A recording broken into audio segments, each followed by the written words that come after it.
This is a superior double room at the Ibis Greenwich Hotel in London. It does look pretty basic on the face of it when you walk in, like a chain budget hotel, but there are still some nice, interesting design features. They really combine resilience and maintenance with a little bit of style. So it's quite nice. It was renovated in 2025, the entire hotel, so it's still very modern and clean. I'm going to start off with the bed.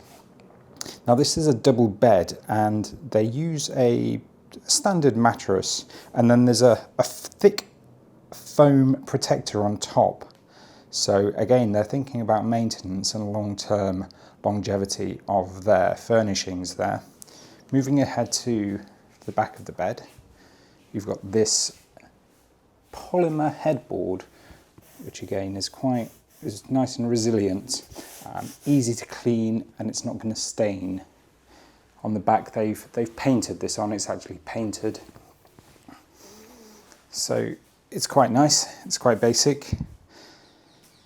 The bed frame itself is actually a combination of metal and wood, with this kind of canvas cover that they've put around the wood. But that is metal, and metal is interesting because it sets the whole theme for the room. Pretty much all the furnishings are metal. You can see there the bedside table as well is also metal. Moving across here to the other side of the bed, and you have the reading light at the side of the bed. That's easy to reach across for. There's another lamp there as well, and because it's modern, you also have the USB charger and the USB-C charger on the socket. So that's great if you're coming from a foreign country where your plugs are different. You can just use the USB-C charger for all of your appliances, or you can use the USB too. So this is a really important feature of modern hotel rooms, to have those USB functionality. Another lamp there next to the desk, which is a very small desk, which, you know, it's okay for logging on, checking your emails for an hour or two, but it's not really good for working the whole day. There's also this chair there. Again, that's a wooden surface, but it's a metal stand below it. Moving across, you have a view of the car park. You can't see the Cutty Sark from here, but it's about a 5-minute walk away. 5-minute walk around the road, nothing but a car park there.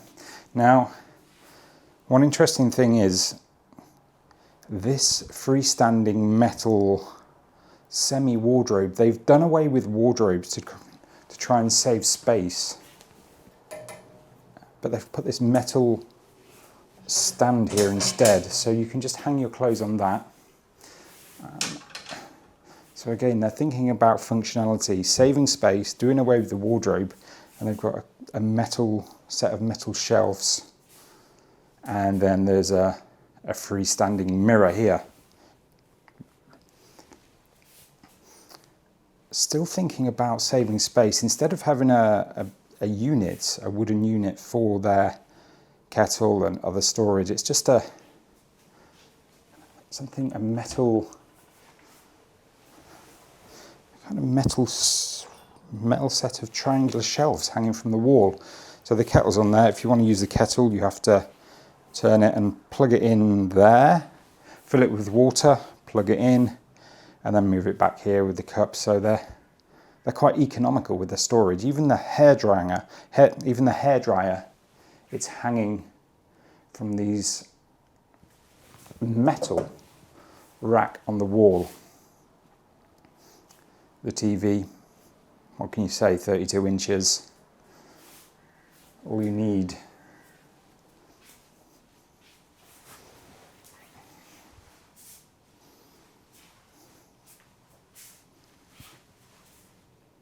Again, they have these metal hooks for hanging jackets and hanging clothes.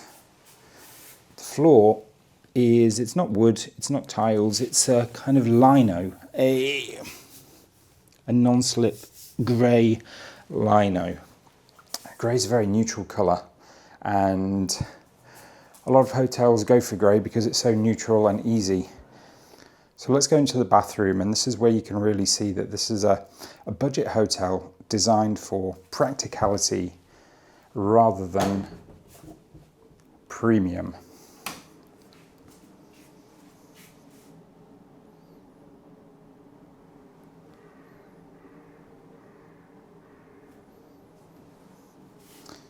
First of all, the sink area, standard sink, metal rail here for hanging towels on. There's a nice big backlit mirror.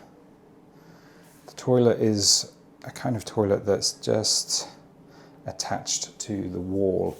Now this, again, no tiles here, it's an adhesive line, heavy duty non-slip lino that has been laid across the floor. Into the shower, big enough for one person or two. These kind of, it's all plastic, but they have this, again, this adhesive plastic sticky surface that they've put on. I guess that's for decoration, just to give it a bit of style. And all of the toiletries are attached to the wall, fixed. So the bathroom's pretty basic, and if you compare this with the bathroom at the Novotel in Kuala Lumpur in my previous video, which really felt more like a condo or a home bathroom, you can see that this is a real budget hotel bathroom, almost like a public swimming pool bathroom or a public gym bathroom. Even the step down here at the bottom, they've used metal instead of wood. So they're thinking about maintenance and long-term order and condition so that it doesn't start to rot with all the water. So this room, it cost me £125, including breakfast, for one night through the Accor app. I paid an extra £30 for early check-in. They were a bit confused by the early check-in when I arrived, but to be fair, they did their best and they made sure there was a room available. I arrived just before 9 AM, and yeah, the early check-in is from 9 AM. Regular check-in is from 3 PM. So that was useful to have. I paid extra for that because you don't want to be ambling around London with nothing to do, get to your hotel, freshen up. So overall, it's not bad value. It is quite expensive because it is London, but it's a nice, basic budget hotel room with some nice little design features. They've mixed a bit of style with practical considerations. There's some nice features, but it's not the top end of luxury.